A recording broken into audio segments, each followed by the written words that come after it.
This is the second in a series of 3 audio tapes called The Forum Presents, Conversations with Werner Erhard, Volume 1. The title of this tape is On Problems. For the most part, people spend their lives trying to get better in the possibilities that life is. So they search around and move around and do things and act, and they keep expanding and getting better, and sometimes they get kind of stuck where they were, but then they break out and they find a new place in life, and they keep getting better and keep expanding and keep growing and keep doing things, and then sometimes they get better at doing that. And they really, that's what life's like. Growing and expanding and learning and getting better and searching and experimenting and accomplishing and all of that. So I call this, what I've got up in the board, the domain of more. That is to say, that whatever you've got in life, if you can get more of it, that's preferred. Or better. As a matter of fact, that's the way people deal with their problems. If a problem comes up, the first answer, and every good person knows this, only bad people don't do this. Good people always know what to do when a problem comes up. What you have to do is work harder. You have to do more. And if you would really, apply yourself and really work at it, you could solve that problem. Every good person knows that. Now, after you do more and that doesn't work, then everybody knows what to do when you do more and it doesn't work. You've got to do it better. What's wrong is you aren't doing it right. And no matter how much more you do of doing it wrong, it isn't going to work. But if you would do it right, if you would do it better, if you could get better at it, what you need is a workshop or a seminar to get better, or another book to get better, or somebody to tell you what to do to get better, or an expert so that you could get better at it. You need to learn something new that you don't know. You need to get better at it. And then after a person has done more to solve their problems and then gotten better at solving their problems, and that doesn't work either, then they know, all good people know what to do. If you're really a true blue citizen, a really good person, you know that when you've done more and that didn't work, and then you've gotten better and that didn't work, what you have to do is to do something different. Something different than you were doing. And so you come up with a new variation. Now I know, now I got it solved now. I found the right doctor, lawyer, Indian chief. I found the right seminar, workshop. I found the right book. I figured out the right idea. Now you know exactly what to do, and you're going to do something different. And when that doesn't work, you do more of that different thing. And when that doesn't work, you do better that different thing. When that doesn't work, you do something yet again different. When that doesn't work, you do more of the different thing. And when that doesn't work, you do it better. And when that doesn't work, you do something now even different. And when that doesn't work, and so on ad nauseum. So that is not the thrust of our work. Our work is not about supporting people or enabling people to do more, nor is it about making people better. It's not about improving people. It's not about actualizing their potential. And it's not about giving them something different to do. It's not about exchanging one belief system for another belief system, a better one. It's not about giving people a better philosophy. It's not about giving people a prescription so that they can do it better or even different. It's not about that. And sometimes that's valuable stuff. I think that there are people who can help people to do more, fine, good for them. I think there are people who know better ways to do things, good for them. I think there are even people who come up with variations and differences, and good for them too. That's just not the thrust of our work. So it's not different. It isn't a change. It's a possibility which didn't exist. We call that transformation. Now, I did an experiment. My life was the experiment. It was an unintended experiment, but nevertheless it turned out to be an experiment. I tried to have a lot of problems. And I had a lot of problems.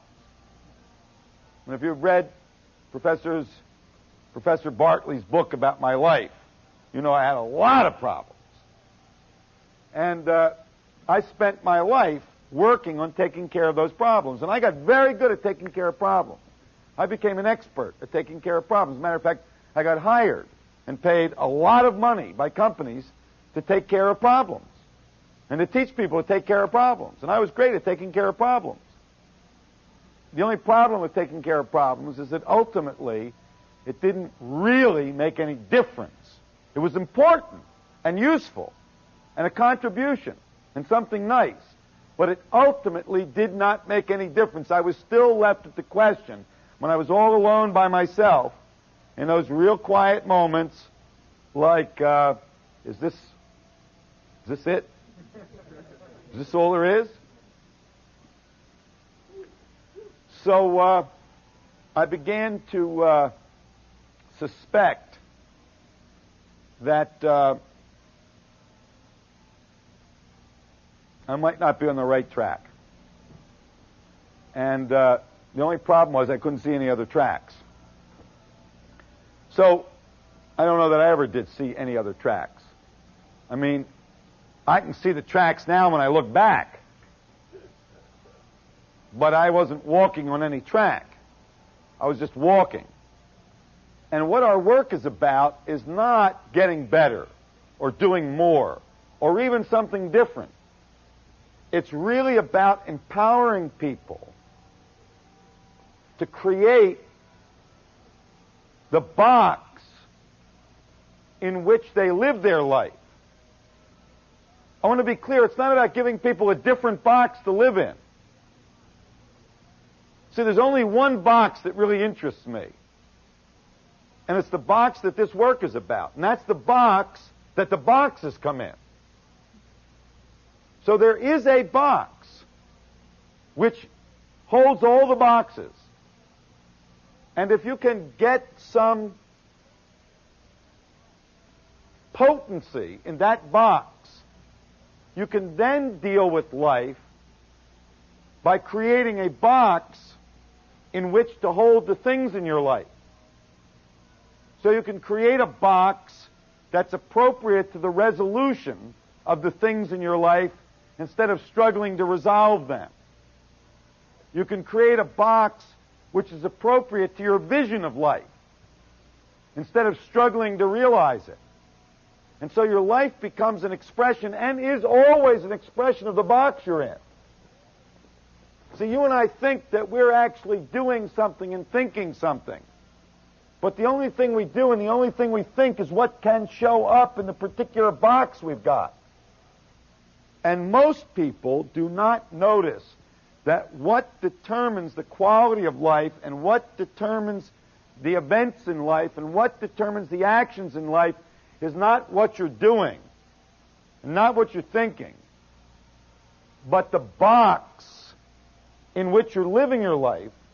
And most of us have never learned to pay any attention to the box. Most people don't know what I'm talking about.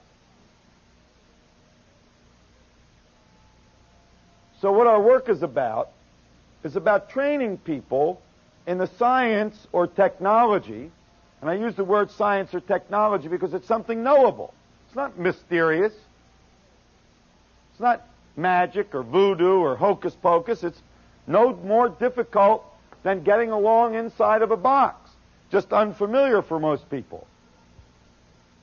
So when you can create a context for the things in your life, you are now powerful with respect to your life. You're no longer shoving things around and using force. You've now got the power to create a context. And the process that comes out of the context inevitably follows the context that you've given to it. Can't do otherwise. Can't turn out differently. Because what can show up in a box is only what that box allows.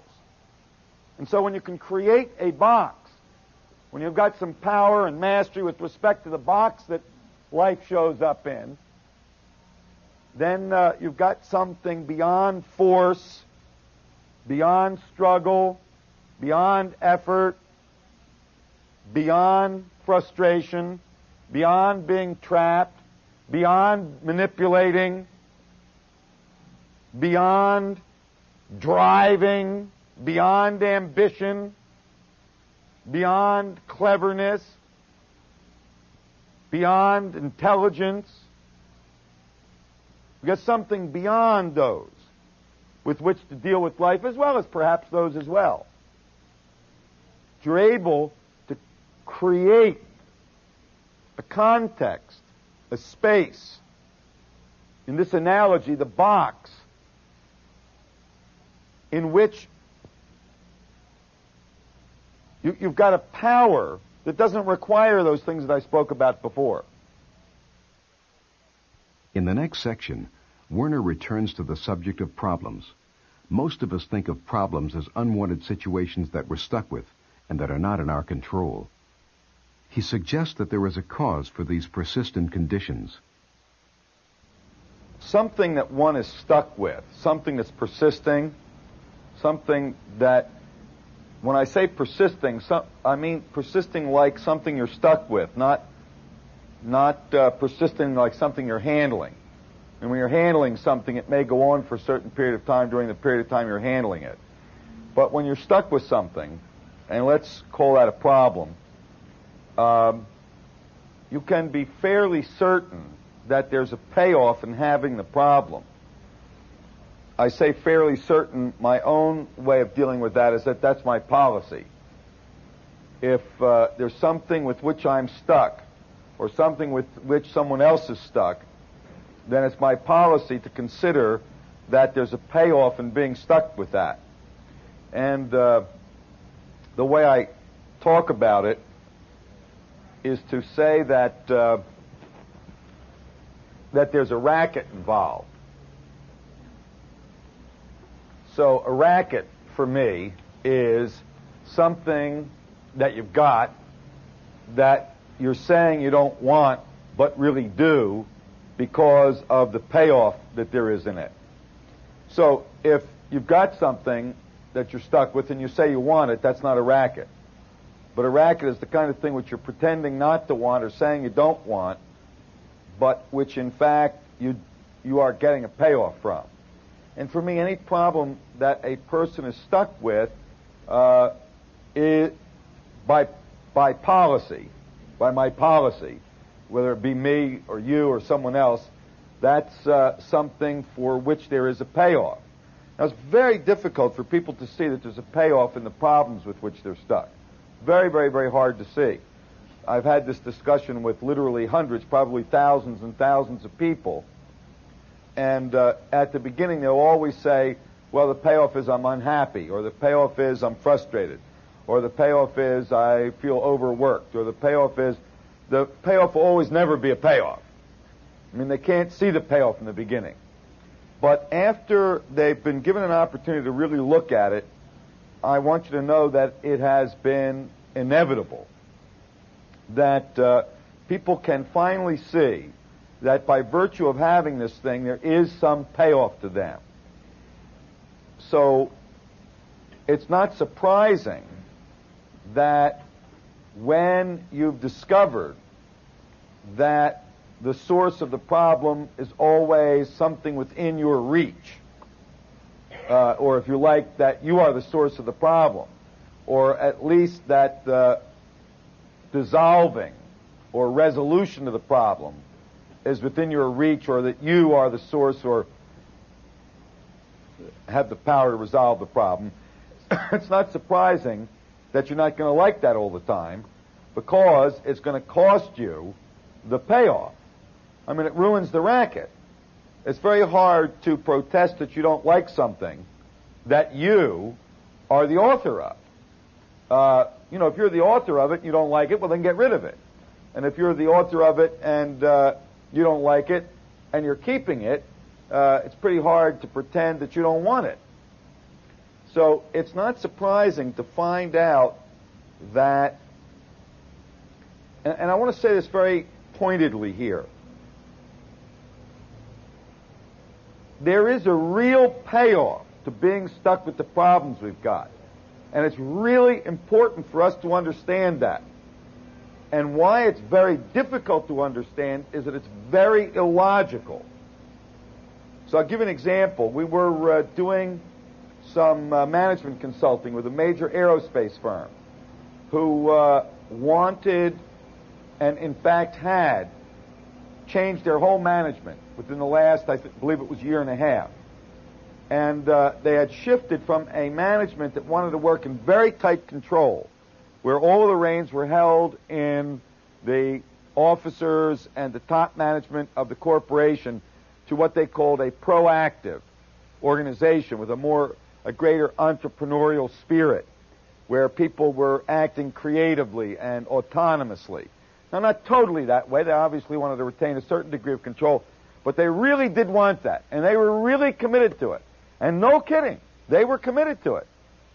And when we showed up on the scene, they said, but we can't get our people to believe us. And I said, tell me why you think that's so. And they said, well, we think that it's so because for so many years it was the other way. Even when we say it today, they don't think we mean it. And I said, do you? And they said, yeah. And I said, has anybody tested you? And they said, no. Has anybody tested you to see if you really meant it? They said, well, no, not really. So it took about an hour to get them to see that the people in that organization got a large payoff from holding on to the interpretation that they were not allowed to take responsibility, to step forth, to be autonomous, to be proactive, to be entrepreneurial, to be creative, to be responsible for the work of that organization. And once they could see that, the great mystery about why the employees of that organization could not accept the management's offer to be proactive got cleared up. It wasn't a mystery anymore. There was a big payoff in it, Carl. First off, you could collect a salary which was equal to all the other firms in the aerospace industry for the kind of job you had. And if you worked for this particular company, you didn't have to take any responsibility. Whereas if you worked for the company down the street, the people down the street, man, they were accountable. They were responsible for knowing what to do, not just doing what they were told to do. So, who wants that? That's crazy. I don't want that. In addition to which, it was if you take this proactive, I mean, you really got to show up at work. You got to really be there, because it's up to you now to create your job, to bring your job forth, rather than hiding in the shadow of blaming the management for what happens. If you've got the opportunity to step out and to create on your own, you can't say, well, the management, they do bad planning and they ruined everything and all that stuff. So I said, look, the people who work here would be fools to interpret your offer as something that was valid. They got a big payoff for interpreting your offer as invalid. And they can find a justification for doing so. Not only can they find a justification for doing so, but you bought it.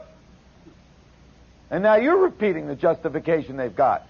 But the truth is that nobody tests you on your invitation for them to be proactive, because there's a big payoff in not being proactive here. So, like I said, it's very hard to see that. It's hard to see that whatever problem you got that's persisting, you've got a payoff. Somehow it's making you right, or something that you identify with right, or it's making somebody else wrong, Having that problem is making somebody else wrong or something else wrong. Having that problem is somehow helping you to avoid being dominated. That's a big one, that avoid being dominated. Being stupid, not understanding, being a little dense, not following what's being said. Man, you're not dominated by the job to be done. Gee, I didn't understand. I mean, I tried real hard, no kidding. I really, really tried hard. I did everything I could. But I really didn't understand. And I'm not really up to the job. And you know, I'm new here. And I haven't been well trained, and I don't have a big background. Now, I want to work real hard. I mean, I really want to do this job. No kidding, I really do. But somehow, I'm going to make an interpretation that keeps me from avoiding the domination of the accountability for this job. Somehow. And it's going to look perfectly plausible. Why it's going to look perfectly plausible is it's going to look like a problem. And nobody wants problems. I mean, for me to confess to my own lack of superior intelligence, that certainly looks plausible. For me to confess to my own weaknesses, certainly looks plausible. I mean, you got to buy it. It's too plausible. And I know you got to buy it. Tell you where I learned something about this, Carl. Very interesting. I was once in a department store. I can't tell you how long ago it was. A very long time ago. And there was a woman kind of dragging this kid with her who was about this high. And the kid was whining and crying. And I was over here looking at something, and they didn't see me. And the department store was very empty. And the salesperson talked to the woman and asked her what she wanted, and whatever it was, the saleswoman had to go in the back. The saleswoman went in the back. As soon as the saleswoman disappeared, the kid stopped crying instantly. So I was there quietly watching. And the kid got interested in something. And the minute that the salesperson came back and the youngster realized that he had an audience again, he went into this enormous tirade of no tears, but crying and screaming and shouting. And I thought that there was something in that. I had the sense from that people were a lot more manipulative than they really knew. Certainly than they were acknowledging. That they were really up to something more often than they knew they were. And, you know, I'm sure if I had asked that child and he could speak to me at the level of the question, were you really upset? He would have said, oh, yeah, I was very upset. But I noticed the upset was related very closely to an audience. Because, you see, his mother was not concerned at all about the upset. I mean, she was just, you know, she just had him in tow and he could cry all he wanted. But he knew, somehow he knew, that with the saleswoman there, the mother was somehow, there was a leverage with his mother that he didn't have when the audience wasn't there. So he didn't bother crying when the audience wasn't there. Why waste all that good energy? So a lot of the payoff for the problems that you and I are stuck with is a way to avoid domination. Either someone else's domination or the domination of a situation, even the domination of our own word, our own promises, our own commitments. Sometimes people have problems in order to dominate. A lot of victims have someone very powerfully dominated who's attached to helping them or even attached to victimizing them. It's a way of manipulating, of dominating someone else or something else. The other good thing about problems is that they're a great self-justification. They justify oneself. You know, look, all my life I've said that I haven't gotten any breaks.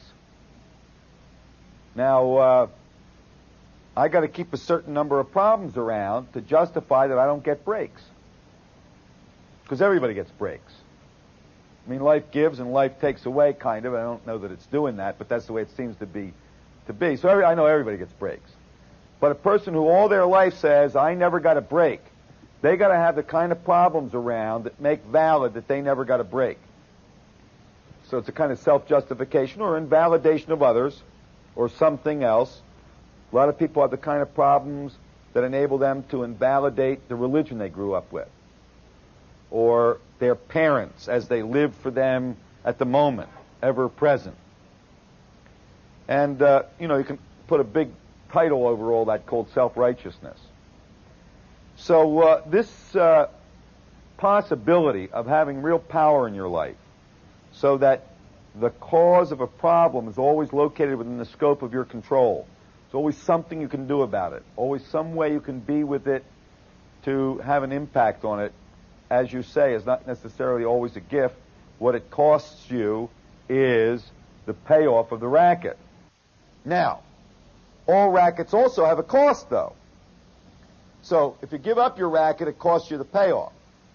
But if you keep the racket, there is a cost, and the cost is very simply aliveness, and it can be broken up into four arenas. There's nothing sacred about this taxonomy or categorization, Carl. It just works. I suppose there are other categorizations that would work also. But it's costing aliveness either in happiness, and the kind of problems that cost aliveness in terms of happiness are those problems which manifest by a refusal to accept what is. I don't mean a refusal to surrender to what is, to give in to what is, but just a refusal to recognize what is. Give me an extreme example of that. An alcoholic, in order to ever have power with alcoholism, must recognize that they are an alcoholic. And we're told by people who successfully do not drink, though are alcoholics, that the moment that they forget that they're alcoholics, they're in trouble. So when I say acceptance of what is, I don't mean a surrendering to or a giving into. I don't mean like if you're an alcoholic and you know you're an alcoholic, that means you drink forever. I mean you recognize that that's there. A lot of overweight people suffer with being overweight. They're unhappy about it. A lot of unhappiness about weight in this culture. Brutal unhappiness. And, I've talked to people for a long time about being able to accept that they're fat. And no, they're not allowed to accept that they're fat. They're really a skinny person with a lot of weight on. But the truth of the matter is that some people are fat. I used to be thin. For most of my life, I was thin. I'm not thin anymore. I am overweight. Doesn't make any difference how much weight I got here. I am overweight. And as long as I know that I am overweight, and I can recognize that, and live with it, and accept it, not like give in to it, or surrender to it, then I've got some power with respect to it. So it doesn't make me happy to be overweight. Someday I may be fat. Right now I'm only overweight. Now, I don't have a lot of excess weight on at the moment, but that's because I know I'm overweight. And it was great. For most of my life I was skinny. But now I'm not. So when I say that happiness, that you pay, it costs you to run your racket, cost happiness. That is almost always a product when you're doing this analysis of not accepting what is. And it's very interesting. I know people who are fat for whom being fat is not a problem. That is to say, they recognize that it's not as healthy as being thin. They recognize that some people don't think it looks as good. They recognize that there's a lot of agreement today about thin is whatever, in. And it's like not a justification. They recognize all those things. And they are not unhappy about being overweight. And sometimes they do something about it, and sometimes they don't do something about it. And sometimes when they do something about it, they're effective, and sometimes when they do something about it, they're not effective.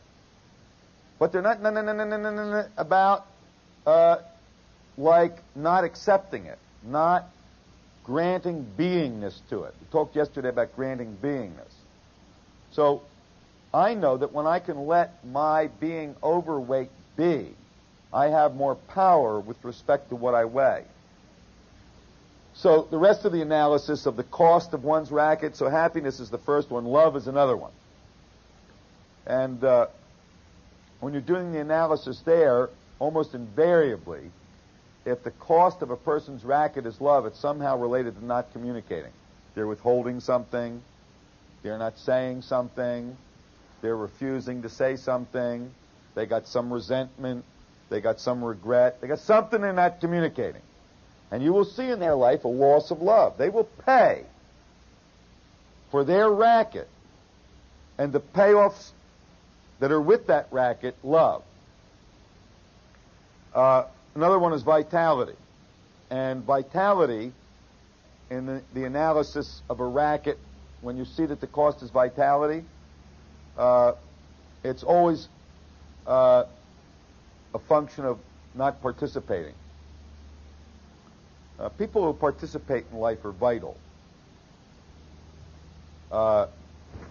They may be skinny or fat, and they may be sick or ill, but they're vital. I know I have a couple of very close friends who have cancer, who got more vitality than most people who aren't what the doctor would call sick. So it's that kind of vitality. Now, that kind of vitality usually is associated with being healthy physically as well, but not always. I mean, people who are vital do, from time to time, contract diseases and have problems with their body, but not usually. If you want to bet on somebody's physical well-being, you ought to bet on people who are vital. And the last one of the costs for a racket is self-expression. The sense that you have an acceptable degree of yourself out there in the world, interacting with life and other people in the world in which you live. A sense that you're not going to die with who you really are never having been expressed. So self-expression, and then in this analysis, self-expression is always a product of responsibility. So people whose racket, where the payoff is they don't have to be accountable, they don't have to be responsible, you can bet everything you own that that person is paying for that payoff with their self-expression. Werner continues by pointing out some of the presuppositions of our society, which dictate to a large degree how we relate to our problems. There's a kind of, we say, I think this, and I think that, and I think the other thing, and I believe this, and I believe that, and I believe the other thing, and I did this, and I did that, and I did the other thing. And it's kind of like we take it for granted, or the way we have life construed without knowing that we've construed life that way, that we are thinking, and that we are believing, and that we are doing, and that we are acting. But if you step back a little bit and take a real look at it, most of what you and I think, we didn't think, it's something we have. Like thoughts show up, and we have this thought, rather than we really think that. Now that's very difficult to get. I think that's very difficult for most people to get. Because, as I said, we live in this conspiracy, in this kind of unwritten presumption or presupposition that if you think something, you thought it, and if you believe something, you believed it, and if you did something, you did it. But if you're really honest and examining yourself, you notice yourself thinking something. You notice that you thought something. Now, maybe we do think, and maybe we do believe, and maybe we do act. Maybe we do things. So I'm not saying we don't.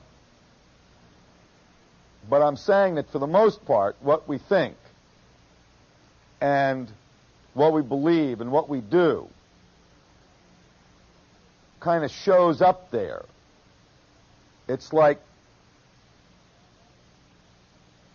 rather than we think, thinking us is. It's like thinking's doing something to us, not we're doing something to thinking. As I say, maybe not all the time, but plenty of the time. And beliefs are doing something to us. We're not doing something to beliefs. And action is doing something to us. We're not doing something to action. As again, not all the time, but often. So I want to call that seems to already be there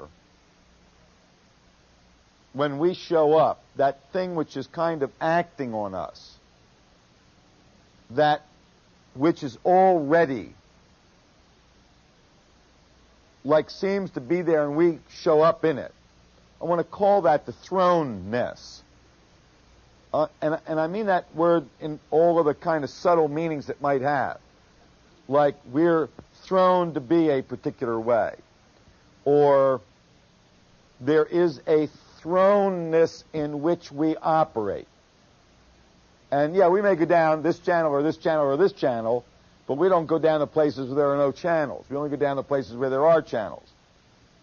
So it's like it's thrown and we're thrown into the thrownness. So all those possible interpretations or nuances of it.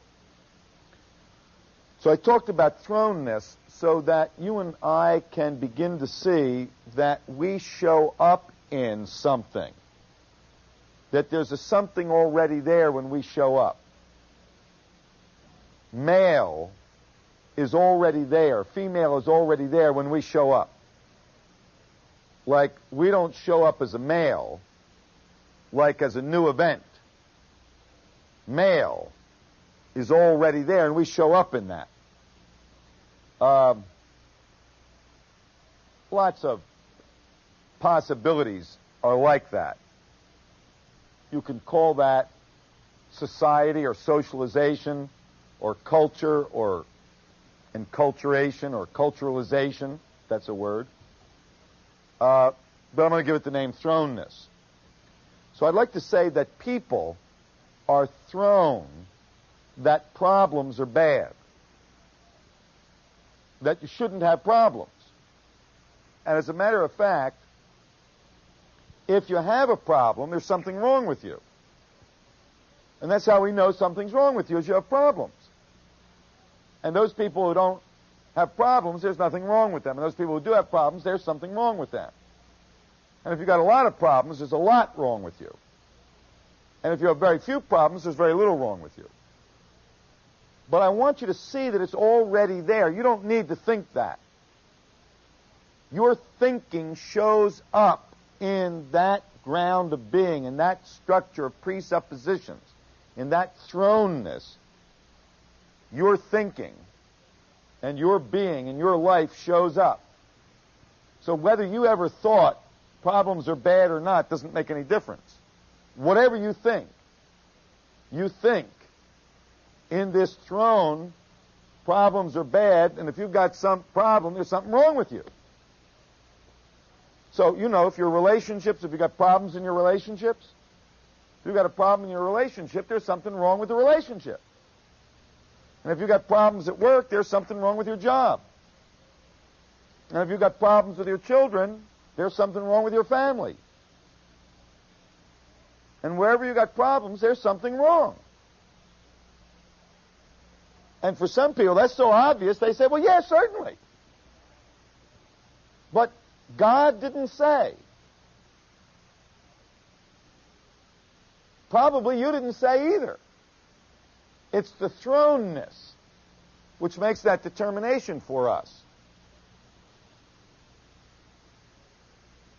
Superstition's a very good example of what I'm talking about. There was the age of superstition, when kind of everything was interpreted as demons and goblins and evil spirits, and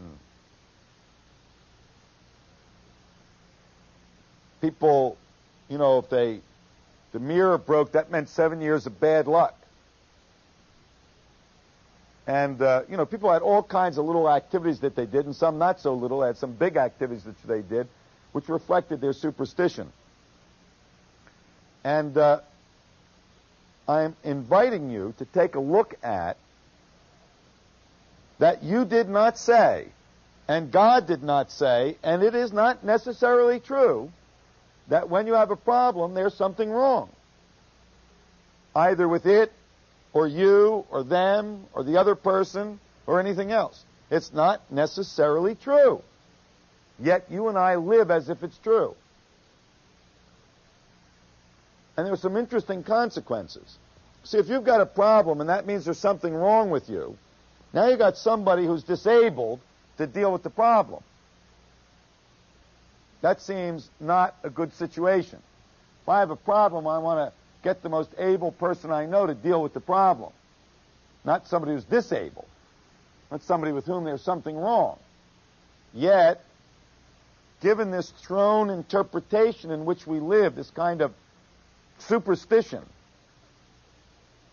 and it's really like pure superstition. That's what I like about it. I mean, if you don't examine it, it seems perfectly valid. Like evil spirits, I'm sure, were witches. I mean, it was just clear cut. People were witches.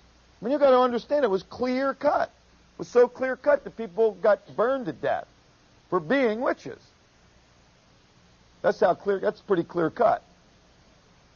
And this notion that if you've got a problem, there's something wrong with you, it's just a clear cut. That's the way it is, not even to be examined. And if you don't examine it, it really seems valid. And there are these consequences. Like I say, there's this consequence of now having a disabled person, a person with whom there's something wrong, to deal with the problem. So I'd like to suggest the possibility that relationships are supposed to have problems in them. And that if you've got a relationship in which there are no problems, you either are living in a fantasy or you don't have a relationship. And that when a relationship has a problem in it, it doesn't mean that there's something wrong. It may mean that. If you've got a relationship in which there's a problem, there may be something wrong with the relationship. There may be something wrong with you. There may be something wrong with the other person. But it's also possible that you've got a relationship with a problem, and there's nothing wrong with either person, nor is there anything wrong with the relationship. And there are consequences of that being so as well. The consequences of that being so is that you've got a healthy relationship with which to deal with the problem, and two healthy people who are not in any way disabled.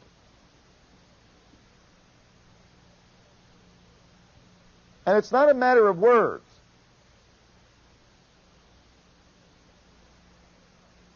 It's a matter of what's really so. I mean, what is actually so there? And I say this notion that there's something wrong is just a part of the thrownness. It's something we inherited by being born into this culture and society. It was already there. You didn't get to vote. That's not fair. You should be able to vote.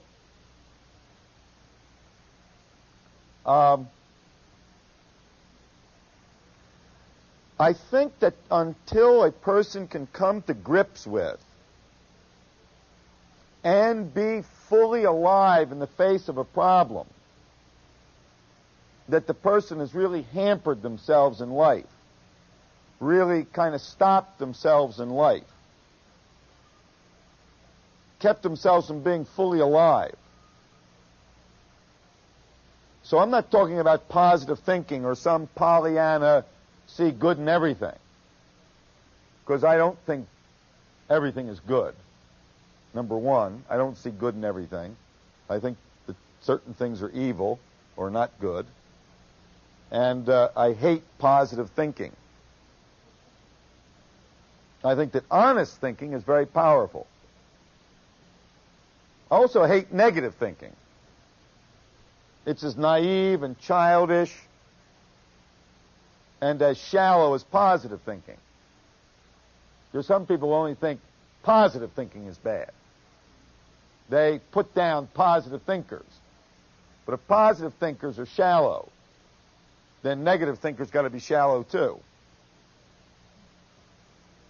So I'm not talking about positive thinking or Pollyanna, everything is good, see good in everything. I'm simply saying let's call things what they are, and let's take the blinders that in a manner of speaking we could say we inherited from society, and begin to look at problems as an integral part of life. And this kind of sloppy, non-rigorous way of living with problems is really counterproductive. The ability to be with your problems or with the problems lets you be. People who cannot let their problems be cannot be with their problems. And just in case someone's misinterpreting what I mean by letting something be, I don't mean, again, as we discussed before, giving into it or surrendering to it. I mean simply knowing that you've got a problem and that life is a problem. Life is a problem. For people who really don't want to have any problems, there's a cure for that. You have all of the organs which you don't need absolutely removed, and you suspend the rest of it in tepid water, and then you never have any more problems. But if you're going to be alive, you're going to have problems because life is a problem. Life is a problem. Being alive is a problem. And those of us who want to embrace life need to be willing to come to grips with this whole issue of problems and stop treating it like something that shouldn't be there and something you don't want. Now, it's true that you don't want problems. Nobody wants problems. But that's you like what you're thrown to be, not you like yourself.